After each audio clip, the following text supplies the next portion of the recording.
عزیزو اور دوستو، السلام علیکم ورحمۃ اللہ وبرکاتہ۔ حضرات، قرآن و حدیث کے متعلق کچھ باتیں آپ حضرات کی خدمت میں پیش کرنے کی کوشش کر رہا ہوں، جس کا ٹائٹل ہے اللہ سے ڈریے اور اسی پر بھروسہ کیجیے۔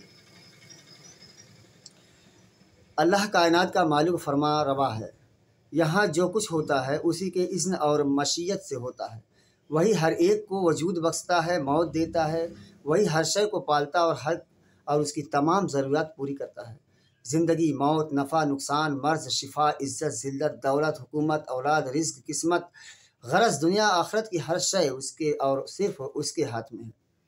وہی اس قابل ہے کہ ہم اسے رجوع کریں، اس پر بھروسہ کریں، اسے راضی کریں، اس کی نافرمانی سے بچیں،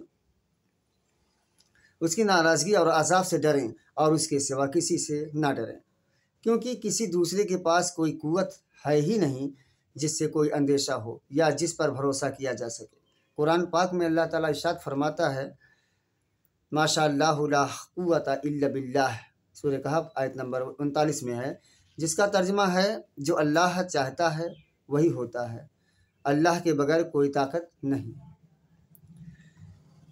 ایک مقام پر پھر اللہ تعالیٰ فرماتا ہے، هو الذی یحیی و یمیت، سورہ مومنون آیت نمبر 80 میں، اس کا ترجمہ ہے وہی زندگی بخشتا ہے، وہی موت دیتا ہے۔ اور ایک مقام پر ہے، قل اللہم مالک الملک تؤتی الملک من تشاء وتنزع الملک ممن تشاء وتعز من تشاء وتذل من تشاء بیدک الخیر انک علی کل شیء قدیر، سورہ آل عمران کی آیت نمبر 26 میں اللہ تعالیٰ ارشاد فرماتا ہے، جس کا ترجمہ ہے، کہو اے اللہ اقتدار فرما روائی کے مالک، تو جسے چاہتا ہے اقتدار بخشتا ہے اور جس سے چاہتا ہے چھین لیتا ہے، جسے چاہتا ہے عزت بخشتا ہے، جسے چاہتا ہے ذلیل کر دیتا ہے، اور سب نعمتیں تیرے ہی ہاتھ میں ہیں، یقیناً تو ہر شے پر قادر ہے۔ اللہ پر ایمان کا صریح تقاضا یہ ہے کہ مومن اللہ سے ڈرے، اس کے سوا کسی سے نہ ڈرے۔ سورہ آل عمران آیت نمبر 175 میں اللہ تعالیٰ ارشاد فرماتا ہے، فلا تخافوہم وخافون ان کنتم مؤمنین، جس کا ترجمہ ہے، تو تم ان سے نہ ڈرو، مجھ سے ڈرو اگر تم سچے مومن ہو، اور اللہ پر اور صرف اللہ پر ہی بھروسہ کرے۔ وعلی اللہ فلیتوکل المؤمنون، آل عمران کی آیت نمبر 122 میں اللہ تعالیٰ فرماتا ہے، اہل ایمان کو اللہ ہی پر بھروسہ کرنا چاہیے۔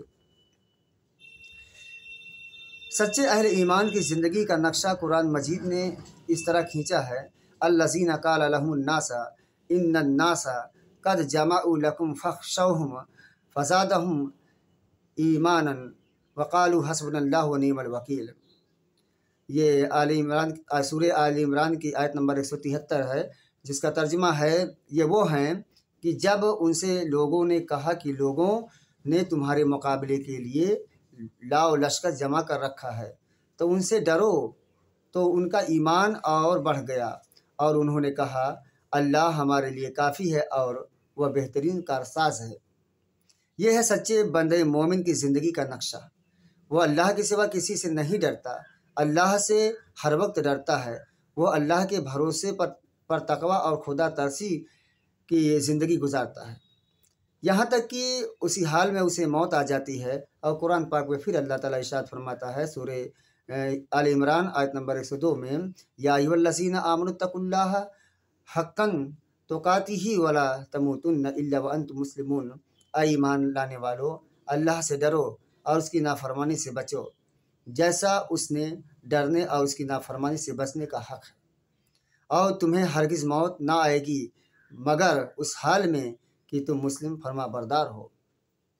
جو لوگ اللہ سے ڈر کر اس کی نافرمانی سے بچتے ہوئے زندگی گزارتے ہیں اور اس پر بھروسہ کرتے ہوئے اس کی راہ پر گامزن ہوتے ہیں، اللہ ان کی مدد کرتا ہے، غیب سے ان کے لیے راہ کھولتا ہے اور ان کی مشکلات کو ایک ایک کر کے دور فرما دیتا ہے۔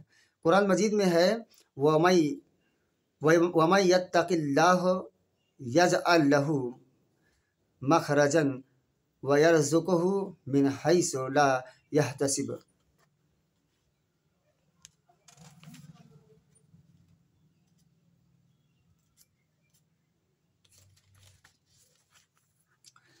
وَمَن يَتَوَکَّلْ عَلَى اللَّهِ فہو حسبہ ان اللہ بالغ امرہ قد جعل اللہ لکل شیء قدیر۔ سورہ طلاق آیت نمبر 2 سے 3 میں ہے، جو اللہ تعالیٰ نے فرمایا ہے۔ اس کا ترجمہ ہے جو کوئی اللہ کی نافرمانی سے بچے گا، اللہ اس کے لیے راہ پیدا کرے گا اور اسے اس جگہ سے رزق دے گا جہاں سے اسے گمان بھی نہ ہوگا، اور جو اللہ پر بھروسہ کرے گا اللہ اس کے لیے کافی ہوگا۔ اللہ اپنے فیصلے کو نافذ کر کے رہتا ہے، اس نے ہر چیز کا اندازہ مقرر کر رکھا ہے۔ ابو ذر رضی اللہ تعالیٰ عنہ سے مروی ہے کہ رسول اللہ صلی اللہ علیہ وسلم نے ایک بار فرمایا کہ میں قرآن کی ایک آیت کو جانتا ہوں جسے اگر لوگ اپنی زندگی میں اختیار کر لیں تو ان کے لیے بالکل کافی ہو جائے۔ پھر آپ نے یہ آیت تلاوت فرمائی۔ وآخر دعوانا الحمد للہ رب العالمین۔